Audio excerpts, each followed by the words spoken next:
ജിമ്മിൻ്റെ കഥ പറയുകയാണെങ്കിൽ ജിമ്മിൻ്റെ പേരിനോട് സാദൃശ്യമുള്ള രീതിയിൽ തന്നെയാണ് ജിമ്മിൻ്റെ ലൈഫിൽ വന്നത്. ജിമ്മിൽ നിന്നാണ് വന്നത്. അപ്പം ഞാൻ നാട്ടിലൊരു പുതിയ ജിമ്മാണ്, ഒരു പ്രീമിയം ജിം, അടിപൊളി ജിം, നമ്മളെ പുതിയ ജിം, നിലമ്പൂരത്തെ ജിമ്മ്.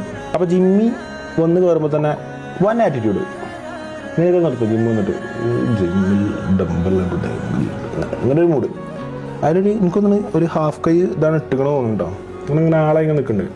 അതിൽ എൻ്റെ പേര് വെച്ച് വന്നപ്പോൾ തന്നെ അതിൽ ഞാൻ എൻ്റെ പേര്, കാരണം എൻ്റെ നാട്ടിൽ ഞാൻ പാട്ട് പാടുന്നത് കുറച്ചെങ്കിലും ആൾക്കാർക്ക് അറിയാം, യൂത്തിന്. അപ്പോൾ ഞാൻ വിചാരിക്കും ഇപ്പം ഞാൻ അറിയാഞ്ഞിട്ടാണോ ഇന്നെ ആക്കിയതാണോ. അപ്പോൾ ജിമ്മി പാവൻ്റെ പാട്ടും കാര്യങ്ങളൊന്നും കേട്ടിട്ടില്ലെന്ന് തോന്നുന്നു. ജിമ്മി അത്ര, അതായത് ജിമ്മിൻ്റെ മെമ്മറികളിൽ ഇന്നെ അങ്ങനെ വെച്ചിട്ടില്ലേ. നാട്ടിലൊരു പാട്ട് പറഞ്ഞ ചങ്ങായി എന്നുള്ള മെമ്മറിയിലാണ് ജിമ്മി വെച്ചില്ല. അതിൽ പിന്നെ ഞാൻ വിചാരിച്ചു എന്തൊരു ആറ്റിറ്റ്യൂഡ് ചങ്ങായി.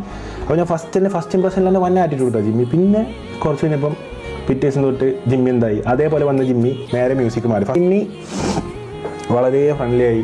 പിന്നെ എനിക്ക് മനസ്സിലായി ഇത്രത്തോളം പച്ചസാധു ലോകത്ത് പാടില്ല, ഒരു പച്ചസാധു ചങ്ങായിയാണ് ജിമ്മി. അപ്പം ജിമ്മി പിന്നെ ജിമ്മിന്ന് പരിചയമായി.